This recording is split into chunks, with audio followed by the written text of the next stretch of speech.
It was the morning after Christmas, December 26, 2004, a Sunday. Across the shimmering coastlines of Indonesia, Thailand, Sri Lanka, and India, the world awoke slowly, peacefully. Children laughed in hotel pools, couples strolled barefoot along the beach, locals opened markets, fishermen prepared boats. The air was warm, the sky was clear, the sea breathtakingly calm. In Phuket, Thailand, one of the world's most beloved tropical paradises, tourists sipped coffee on balconies, capturing sunrise photos. In Aceh, Indonesia, families gathered after morning prayers, unaware that this day would never be forgotten. In Sri Lanka, children played cricket on the shore. And in India, entire villages came alive with the rhythm of a normal day. Everything felt perfect, too perfect. Some noticed the odd silence, the usual crash of waves. Gone. The sea had pulled back ever so slightly, like it was holding its breath. A few beachgoers even walked out toward the exposed seabed, picking up shells, confused but amused. No alarms, no panic, no warnings. But beneath the Indian Ocean, something ancient and violent had already begun. Something no one could see yet.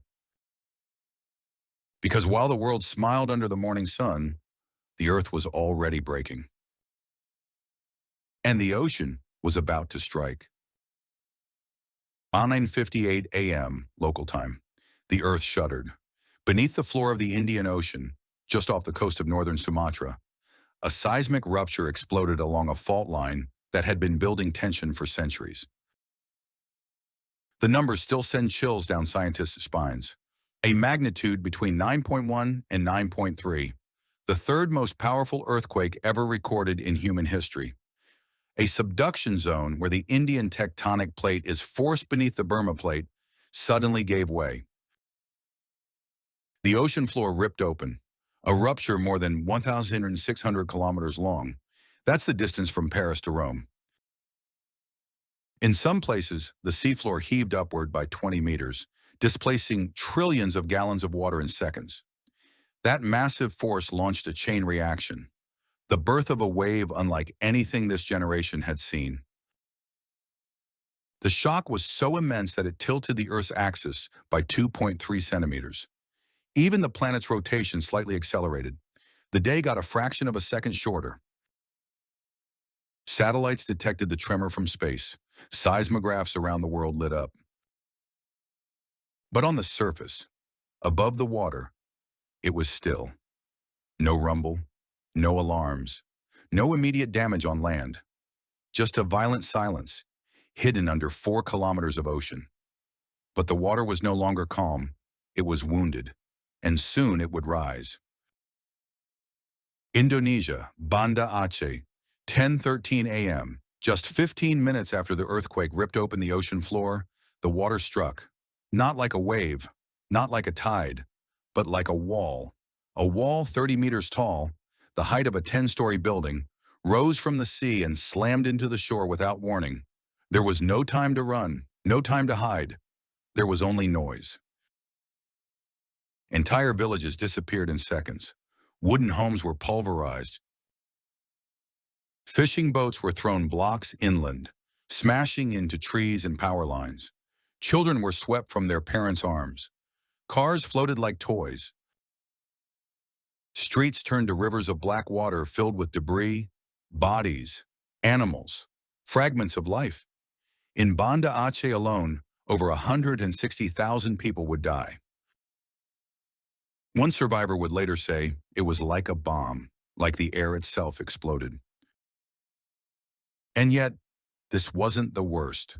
This wave, this first blow, was only the beginning. The ocean had been torn apart, and now it was unleashing everything.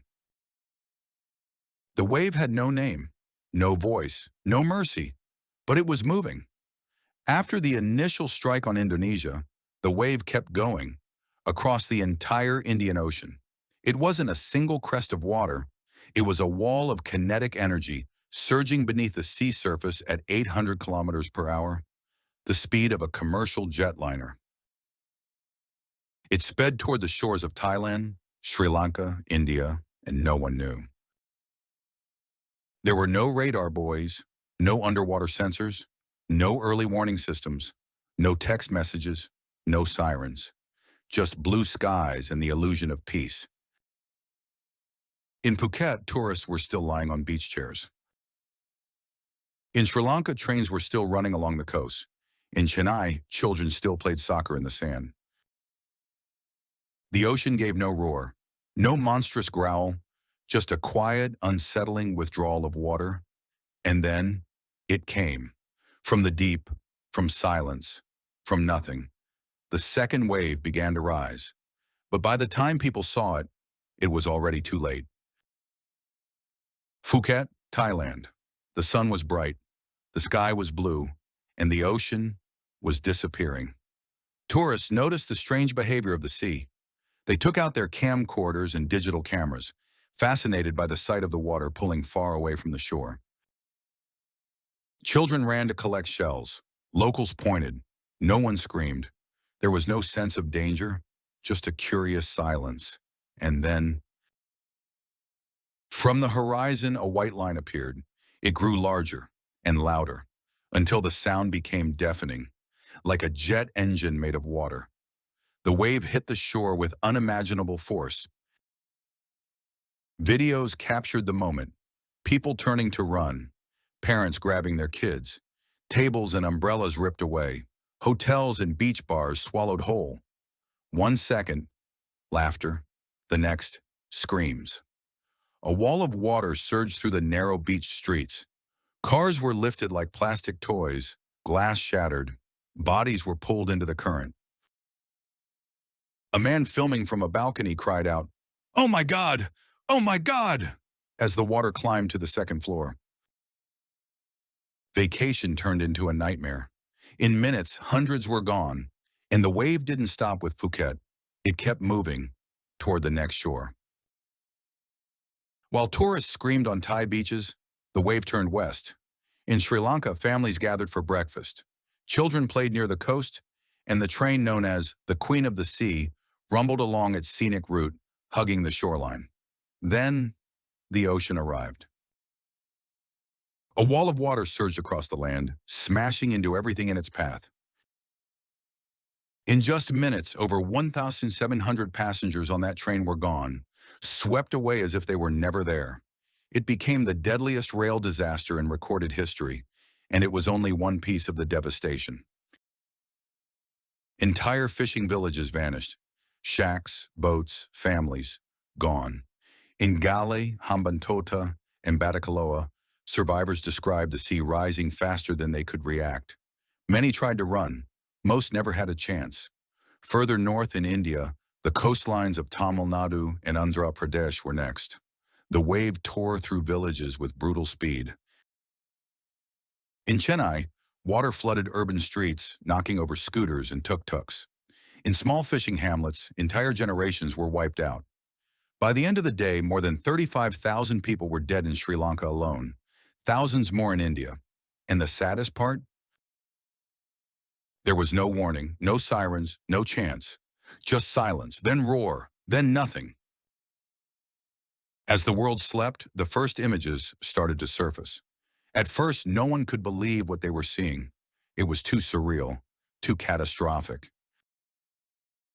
The first video footage came in from Indonesia. A beach washed clean, houses torn from foundations like toys, bodies floating in the water. Then more footage from Thailand. In Sri Lanka, the streets were rivers of debris, while buildings had crumbled like sandcastles. The internet exploded with live feeds, uploading every horrifying second. Cell phone footage was spreading faster than ever before, viewed by millions within hours.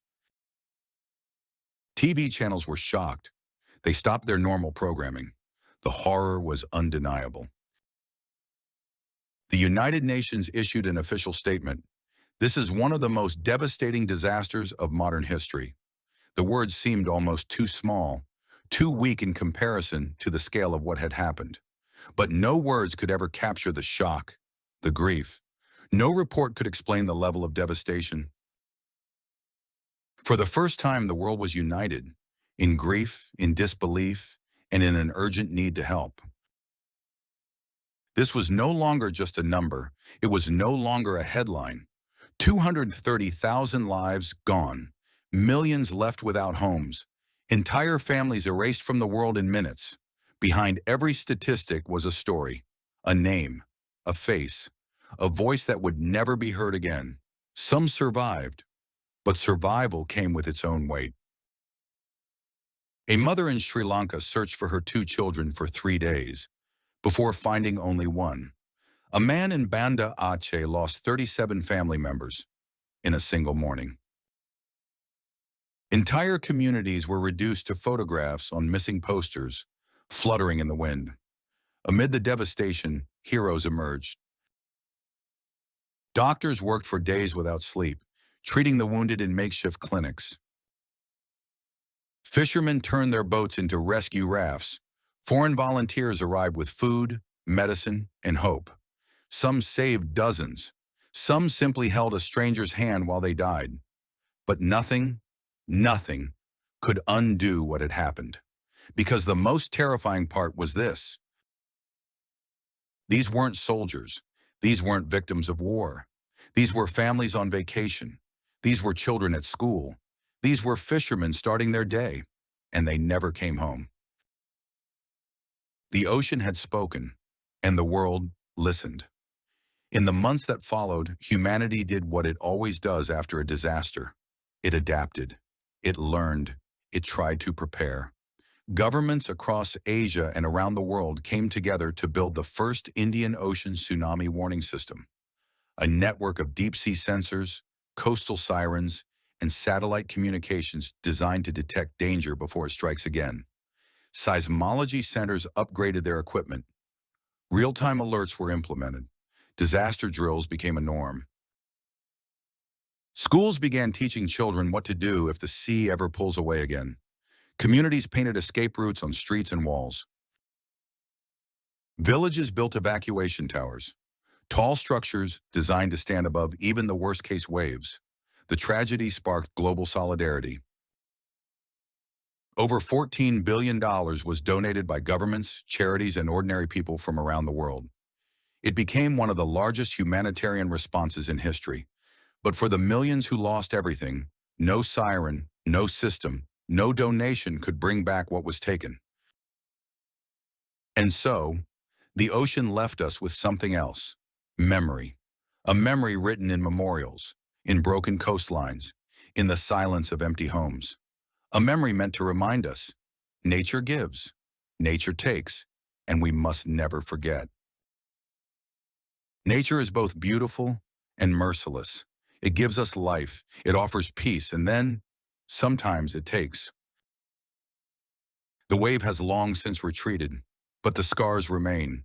Shattered families, empty villages, memorials carved in stone and in memory. Every year on December 26th, candles are lit, names are read aloud, flowers are placed in the sand.